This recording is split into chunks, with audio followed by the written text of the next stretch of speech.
बोलिए सदगुरुदेव भगवान की जय। सर्वेद भाष प्रथम मंडल षष्ठ पद्य। वृत्ति कुटुम धाम परे सदगुरु दर्शन दीन। वृत्ति कुटुम धाम परे सदगुरु दर्शन दीन। मैं यो ज्ञान यो बोध में चरण पकड़ी नहीं लीन। मैं यो ज्ञान यो बोध में चरण पकड़ी नहीं लीन।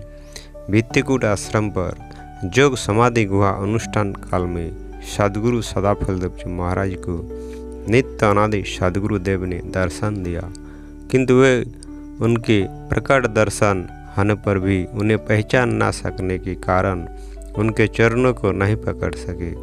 नित्य अनादि सदगुरु का दर्शन किसी विशेष स्थिति पर ही होता है। नित्य अनादि सदगुरु का यह प्रकट दर्शन है जिसका वर्णन इस दोहे में किया गया है।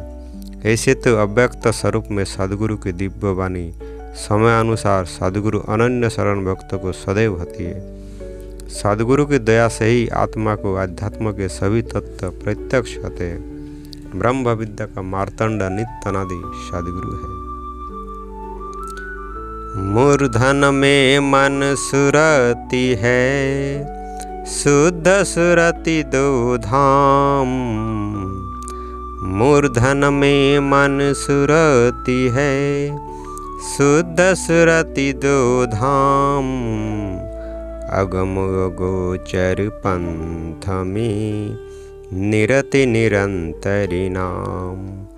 अगम गोचर पंथ में निरति निरंतरी नाम। योग की 5 भूमियाँ है। आत्मा की शक्ति प्रकृति के साथ लगी है। जब योगाभ्यासी विहंगम योग के मार्ग द्वारा अपनी चेतन शक्ति को गुरु केंद्र पर स्थिर करता है, तब प्रकृति के सारे संबंध कर्मों से छूटने लगते हैं और आत्मा शुद्ध पवित्र होकर अपने चेतन विकास से ऊर्ध्वगति हो निरंतर परमानंद का उपभोग करती है। मन और सुरति दोनों एक साथ योग की तीसरी भूमि में रहते हैं। जब योग की चतुर्थ अवस्था दिव्य धाम की प्राप्ति हो जाती है, तब आत्मा की चेतन सुरति अपने शुद्ध स्वरूप से सार शब्द परम पुरुष में तन्मय तदाकार होकर निरंतर आनंद का उपभोग करने लगती है।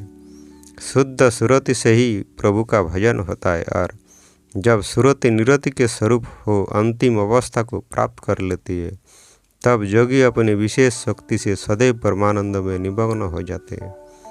प्रभु का भजन प्रकृति पार आत्मा के शुद्ध विकास होने पर ही होता है। मौन प्राण या किसी प्राकृतिक साधन से प्रभु का भजन नहीं होता। चेतन चेतन का संबंध ही वास्तविक भजन है और शुद्ध रूप में आत्मा के आने पर स्वाभाविक सहज रूप में भजन होता है। साधन किया जाता है किंतु भजन तो आपे आप शुद्ध रूप से होता है। यही प्रभु की सच्ची भक्ति और आत्मा का वास्तविक आनंद है। ये योग की विशिष्ट अवस्था है जहाँ पर अपना और शब्दानंद के अतिरिक्त दूसरी कोई सत्ता और उसकी क्रिया नहीं है। इसलिए प्रभु का भजन आत्मा से होता है, प्रकृति के जड़ कर्म से नहीं। तन थिर कर मन पवन थिर सुरत निरति को रुथिर। तन थिर कर मन पवन थिर सुरत निरति को रुथिर। नितता निशब्द का अनुभव सो मति धीर। नितत निशब्द का अनुभव सो मति धीर। योगाभ्यासी वैदिक संत सारे देह संगात प्राण और मन की शक्ति को रोककर एवं सुरति तथा निरति को अपने मंडल में स्थिर कर अनिर्वाच्य परम पुरुष सार शब्द का अनुभव करते हैं। बोलिए सदगुरुदेव भगवान की जय।